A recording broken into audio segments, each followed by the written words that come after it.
Hi everyone, and welcome to my channel called Zuzanareacts, where I learn all about India with your help. And I just share my point of view as someone from Slovakia, which is in Central Europe. And today I wanted to continue about more with spirituality. We are going to look into how I perceive Bhagavad Gita in 7 minutes explanation on the Ranveer Show by a monk. So I haven't watched this video and don't really know that much about Bhagavad Gita. Can't pronounce it properly, I feel like. But with that being said, let's look right into that. I'm very curious to learn more, actually super curious. So let's dive in. Have you read the Bhagavad Gita? Yes. Okay. What's in that book? Why do people say that you open any page of it and you'll get your answer? Why do people say things like that? Sure. I think the first thing to know is let's remove the religion aspect from the Bhagavad Gita totally. Bhagavad Gita is not a religious book. It is a book which gives you the way to live. And the setting for the Bhagavad Gita is the battlefield of Kurukshetra, the Mahabharata, where Arjun's confused, right? And Krishna becomes his mentor and gives him guidance in a way that he can now start doing what he's meant to do right. Oh, wow. So every young man or lady is going to have confusions. Every young person is going to have those dilemmas, right? To do or not to do, to be or not to be. That's exactly how the Gita begins. It begins with confusion. It begins with dilemmas. It begins with, oh my God, I want to read this right now. a lack of meaning. Right? And then Krishna kind of guides Arjun through and empowers Arjun to make his own choices. Krishna only acts as a facilitator, right? And empowers Arjuna to understand that he is way too more powerful than the people he's going to face in the battle. Every young man and lady needs to understand that they are way more powerful than what they are going through at the moment. Oh, this is such a powerful message. I love it. Their confusions are smaller than them. Their challenges are smaller than them. Their problems are smaller than them. Their heartbreaks, as painful as they are, but are still smaller than them. And they have the capacity to overcome them, those pains that they're going through. So I think that's precisely where books like the Gita help a lot. Because they build in you that sense of confidence And strength. Fortitude, that I have the power as a spiritual being to overcome everything that's going on in my life. And I have the power to be able to make the difference and that impact, because I am a spiritual being. Can you reference like 3 big lessons from the Bhagavad Gita that stayed with you specifically? Yes. One of the lessons that stayed with me from the Gita is a particular text from the 2nd chapter of the Gita, which talks about the summer and the winter season, right? And this particular text says that the summer and the winter season keeps coming and going every year. Seasons change. And just because the seasons change, we never stop performing our duties. Let's say, for example, it's Chicago and the temperatures are minus 27 degrees Celsius. People don't stop their work still. Let's say it's Delhi, it's 43 degrees Celsius. People are still on and going on with their regular life with a few adjustments here and there, obviously. So this text of the Gita, chapter 2, tells us that we have to learn to tolerate the ups and downs and not be distracted from what our main purpose is. Like when we talk about tolerating failures and pains, we can understand.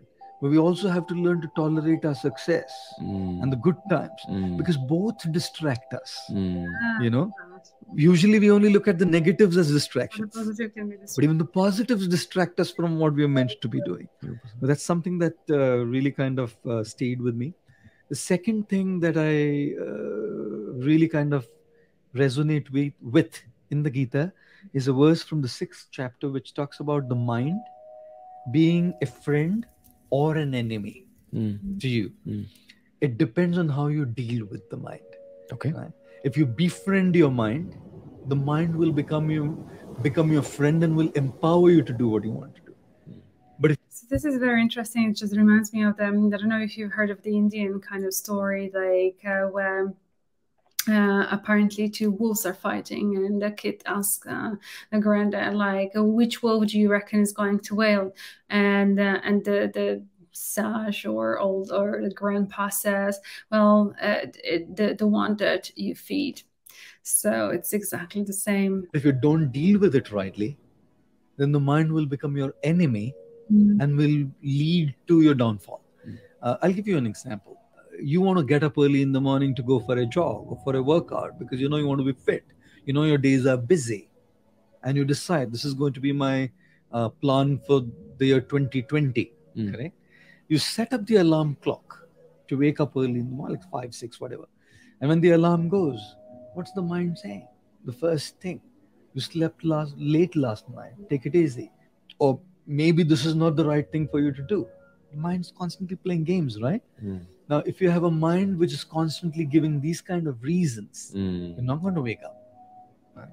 On the other hand, if you learn to train your mind using the proper intellectual process, right, proper spiritual process, your mind can be your greatest asset and your friend. Which is meditation, good books. Meditation, books, right? Correct friends. Correct friends, the right kind of company. All of these are inputs so that your mind kind of becomes your friend. And the third thing from the Gita that connects to me a lot is how do we start looking at the presence of divinity everywhere, in every aspect? We don't have to necessarily go to a place of worship to look at the presence of divinity. Oh, I so agree with him. You can look at the presence of divinity in nature. You can look at the presence of divinity in other people. You can start looking at the splendor of the creator or the creation. Or you can start looking at the splendor of the creator in the creation. You know, which is precisely why this is something that I usually tell people is when you look at somebody who's better than you, you know, and especially if they are in the same field, usually there is insecurity. There's insecurity that this guy's doing better than me in what I am doing. Or there is envy, jealousy. Sometimes it goes to the extent of sabotaging that other person's work as well. You know? And it has happened in the world. It happens all the time. So when you start looking at divinity in creation, you start looking at how divinity has empowered somebody to do something in a special way. That person has been gifted by higher powers, right? And to sabotage that person's work or to be envious about the person or to feel insecure means actually insulting somebody who's given that gift to him, you know?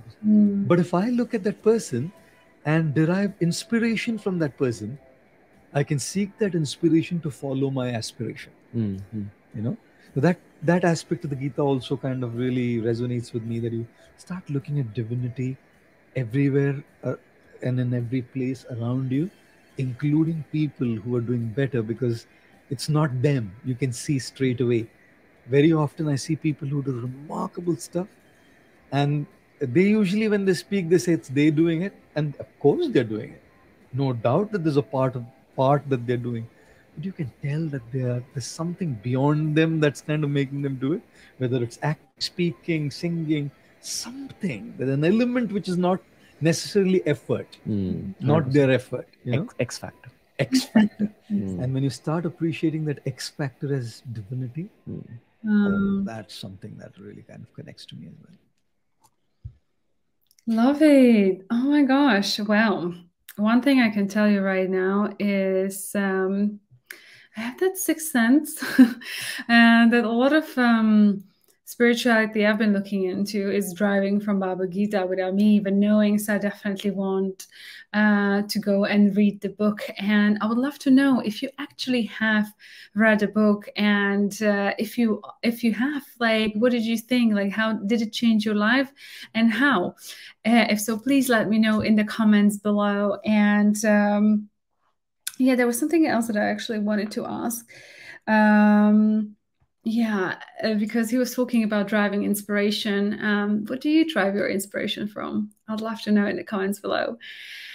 I hope today you enjoyed this topic and this video and explored the Bhagavad Gita with me. I'm sure you have read it and you're not like me.